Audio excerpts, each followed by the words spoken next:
Des de l'inici dels primers bombardejos a Sant Feliu de Guíxols, les empreses havien de cedir de manera voluntària als seus treballadors una vegada per setmana per a realitzar els refugis.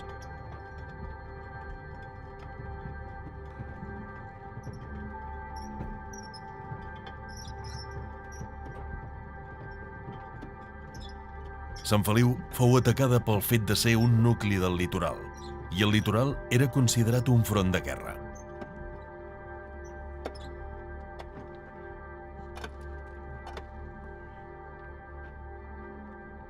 Els refugis es van començar a excavar a mitjan 1937, amb els primers bombardejos a la població civil. El meu últim cigarret. La fatiga i el cansament d'una guerra que ja portava gairebé un any i mig, amb bombardejos constants.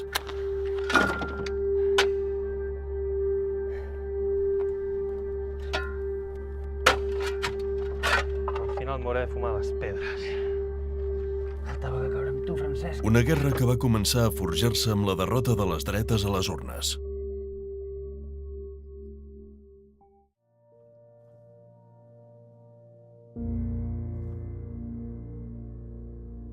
El dia 16 de febrer de 1936 es van celebrar les eleccions generals, amb l'esperança posada en l'esquerra per tornar al poder.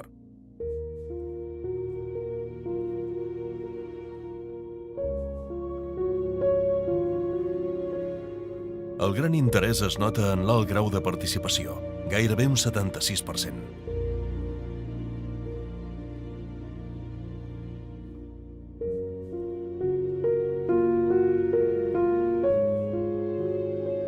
El Front Popular, a Catalunya, Front d'Esquerres, la coalició que englobava els partits d'esquerres, va aconseguir la majoria absoluta.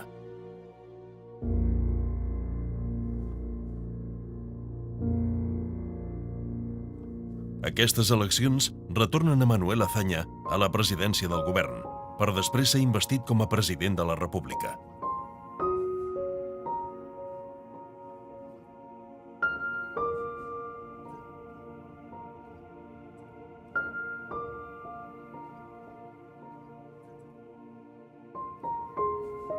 Emilio Mola va ser un dels impulsors principals que planejaven un cop per enderrocar la República.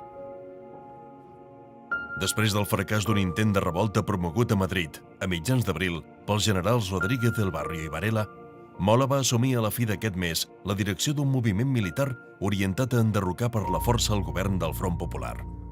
El 16 d'abril de 1936, un dels homes de José del Castillo, un instructor de les milícies de la Joventut Socialista, va assassinar Andrés Sáenz de Heredia, cosí de José Antonio Primo de Rivera. Com a represàlia, el 12 de juliol va ser assassinat José del Castillo.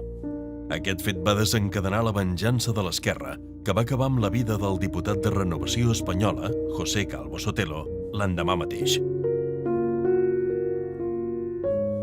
I això va accelerar el compromís amb la revolta dels carlistes i també de la CEDA, i va acabar de convèncer els militars que tenien dubtes. A més, Mola va decidir aprofitar la commoció que havia causat al país el doble crim, i el dia 14 va avançar la data de la revolta que va quedar fixada per als dies 18 i 19 de juliol de 1936.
Sant Feliu de Guíxols, poble esculpit a cops d'onades per la Costa Brava. Ara com ara és una destinació turística i famosa pel seu festival de música internacional, la Porta Ferrada.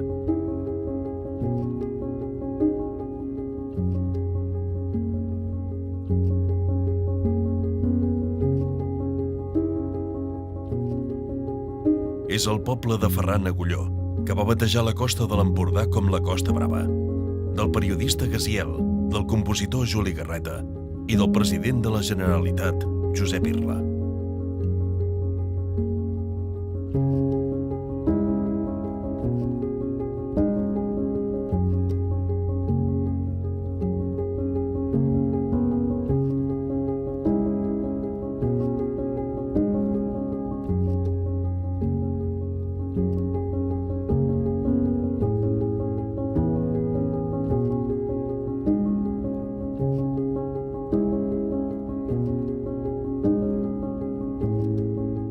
Sant Feliu fou atacada pel fet de ser un nucli del litoral, i el litoral era considerat un front de guerra.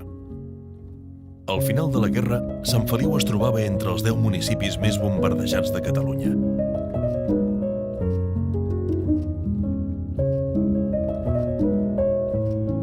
Dins de les tensions ocasionades per l'inici del conflicte, la guerra va començar a deixar les seves primeres víctimes a l'octubre de 1936. Quan el 30 d'octubre del 36, el Canàries van a Roses i van bombardejar Roses. El creuer Canàries, a quarts de 5 de la tarda del 30 d'octubre de 1936, va començar amb un ball de banderes desorientador, com si es tractés d'un joc macabre, hissant primer la bandera republicana i després la catalana. Un mariner del Canàries, amb to burleta, va dir: En el pueblo, la gente, al ver el Canarias, lo tomó por marxista y se echó a la calle en manifestación con banderas rojas y republicanas. Cuando izamos la bandera nacional, símbolo de la España grande, aquella gentuza se llenó de confusión. Algunos, sin esperar, ahuecaron. Pero otros, sin creer en lo que veían, tanto pasmo y asombro les producía la bandera facciosa, se quedaron en los muelles mirándonos. Pero cuando rompimos el fuego sobre el marinero Cante, huyeron como liebres, a una velocidad de récord. Tractava d'un desembarc dels franquistes a Roses i que, per tant, baixarien cap aquí i agafarien a la gent. I això va mobilitzar pràcticament a tothom, anarquistes, republicans i tothom, en camions i com fos. L'excitació de la població pel bombardeig del Canàries produïa una nit de terror i violència. A Catalunya van morir víctimes de la repressió nocturna 37 persones, la major part de les quals eren comerciants i religiosos. Com fos, aquella nit, aquella matinada del 31, uns capellans i uns soldats que hi havia allà a la presó van ser conduïts al cementiri i van ser assassinats, van ser fusellats.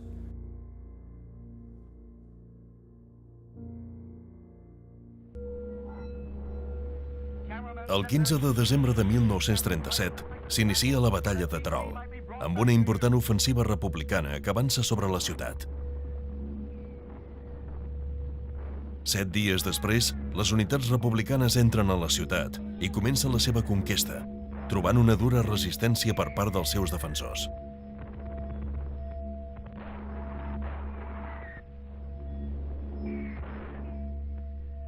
El temporal de fred va afectar molt ambdues parts, tot i que els soldats republicans anaven més ben equipats per a les baixes temperatures, ja que posseïen la majoria d'indústries tèxtils anteriors a la guerra.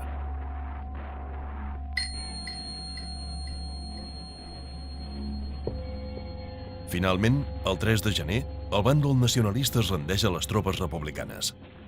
A Catalunya adrecem la més fervent salutació al gloriós exèrcit popular de la República. Ja tenim un potent exèrcit. Amb les armes del poble, aquest exèrcit ha escrit pàgines de glòria. Des de l'heroica defensa de Madrid, que fou tan admirable i ardida, l'exèrcit popular s'ha anat forjant i endurint amb llurs ofensives de Guadalajara, Brihuega, Brunete i aquests dies en aquesta magnífica reconquista de Terol.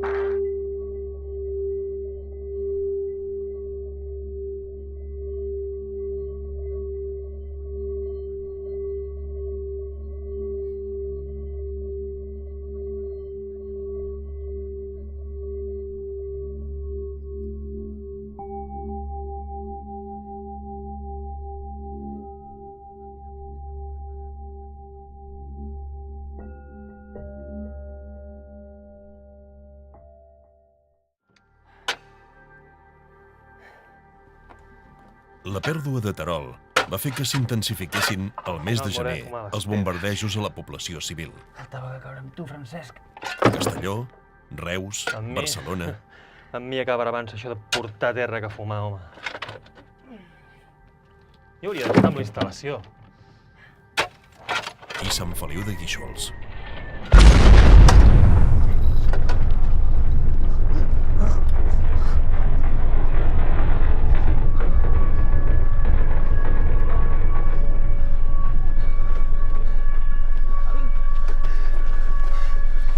Què està passant?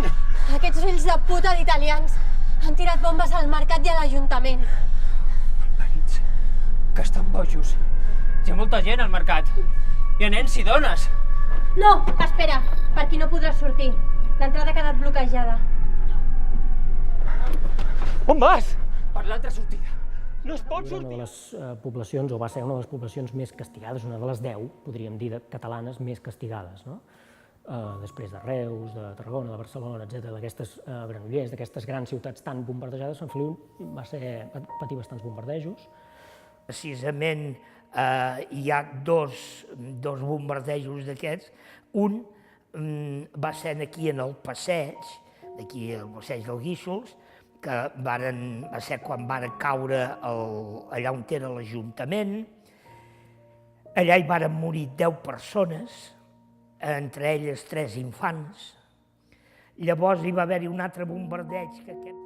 El segon bombardeig va ser a la plaça del Mercat.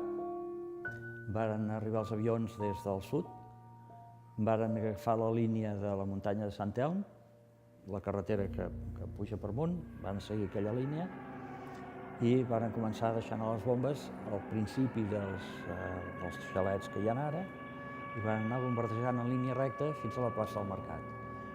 Varen enfonsar l'Ajuntament. En aquells moments, el que és actualment l'Ajuntament, que és tota una manzana, estava compartit, hi havia l'escola de nois i noies, que donava de cares al passeig, i l'Ajuntament, clar, la meitat del que és ara, que donava de cares a la plaça del Mercat.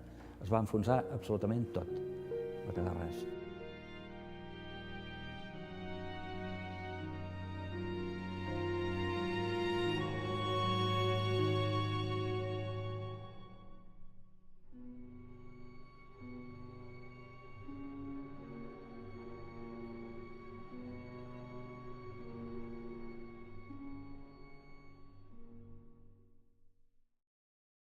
Hi ha nens i dones.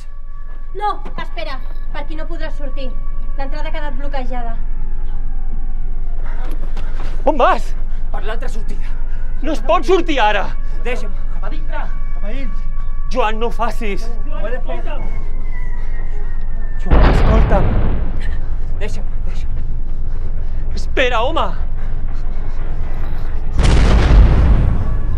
Merda!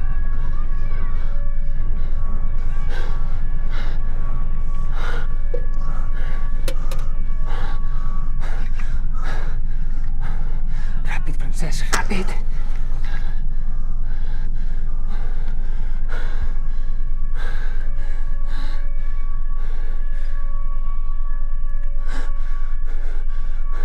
Vinga, anem. Hem d'esperar fins que la sirena no pari. Hem d'estar aquí dins. Francesc, l'Anna està al mercat. Que no ho entens? Hi he d'anar.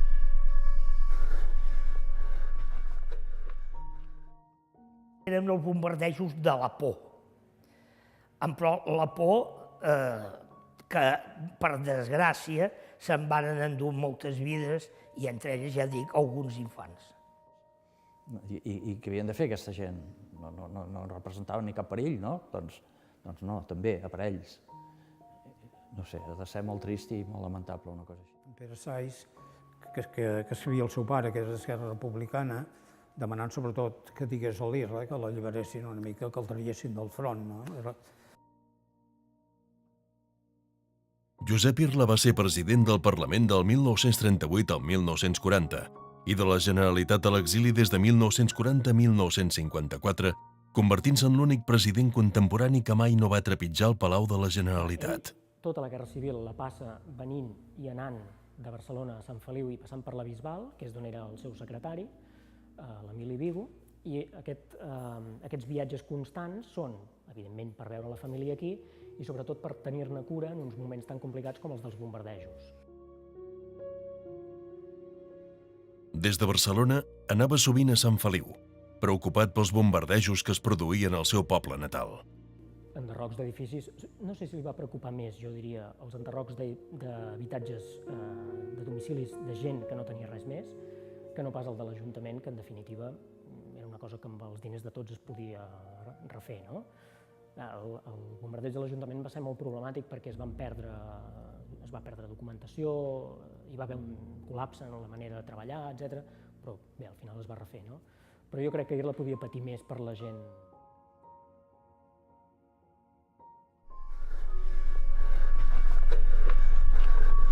Joan, espera que passi tot, que anem junts. Ja he perdut les meves filles. No puc perdre la meva dona. T'acompanyo.